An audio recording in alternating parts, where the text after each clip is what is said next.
What's up, dreamers? Welcome back to my YouTube channel, D. Marie Dreams. I'm D. Marie, divorce and dream coach, a professor, an investor, and a writer. If you follow me on Instagram, you'll know that this entire week I've been celebrating my divorce anniversary. And yes, I did make that up, divorce anniversary. 2 years ago, January 24th, 2020, I actually got my divorce finalized.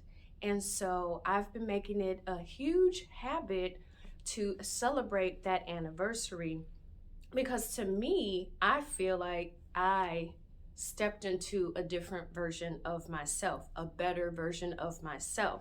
So this week I've been celebrating. Today is day 5 of my divorce anniversary festivities, and this is where I've been staying. I've been staying at the Kohler Spa in Kohler, Wisconsin, and it's been absolutely phenomenal.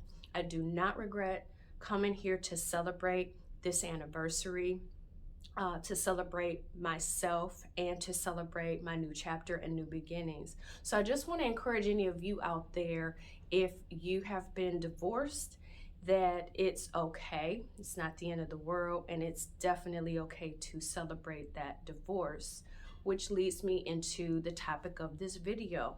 By the way, thank you to all of you who voted on this topic, toxic relationships. Now, most of you may not know, I myself was in a toxic relationship. And so today I want to talk about some of the signs that you could be in a toxic relationship. And let me tell you, toxic relationships are absolutely nothing to play with. Absolutely nothing to play with. They are very dangerous. Here are a few signs that you could be in a toxic relationship, and I encourage you to reach out to somebody if you need to. So sign number 1, feeling like you're walking on eggshells. Feeling like you're walking on eggshells is not a good feeling. You feel like you can't do anything right. You feel like that everything that you do is questioned or wrong. And again, that is no way to live your life.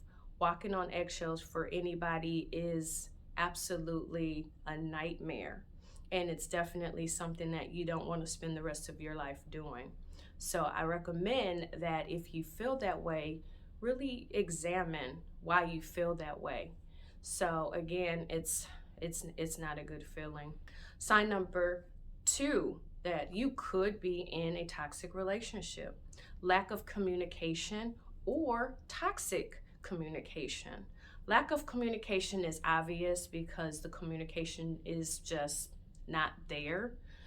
But toxic communication is someone always putting you down, or someone being sarcastic, or someone joking and saying, oh, I'm just kidding, but in actuality that joke actually really hurt your feelings. So again, something to be mindful of and to be careful of.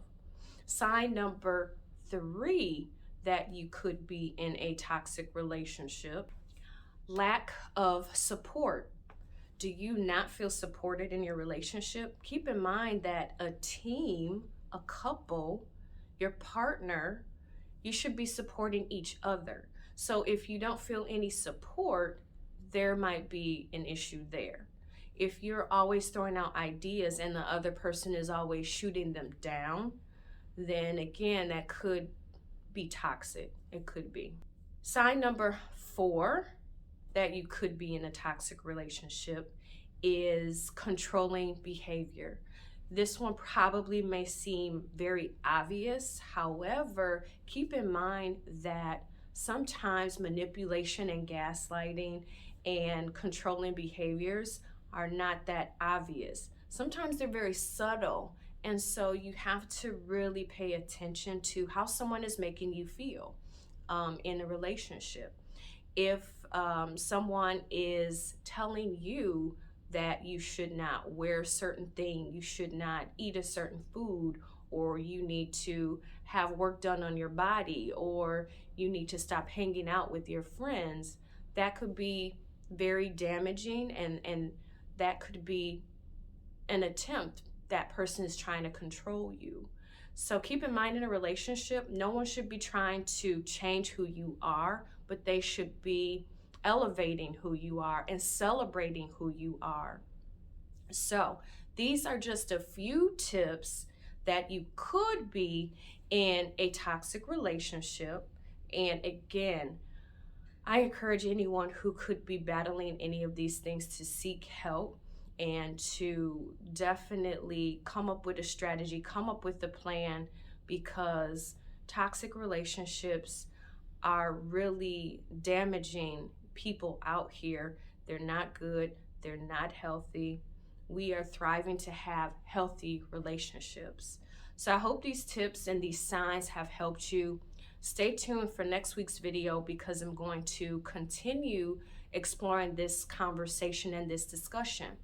If you've been in a toxic relationship, or maybe you have some tips or pointers, I would love to hear from you in the comment section. So let me know what you think about this conversation. Thank you so much for watching, and I'll see you in the next one.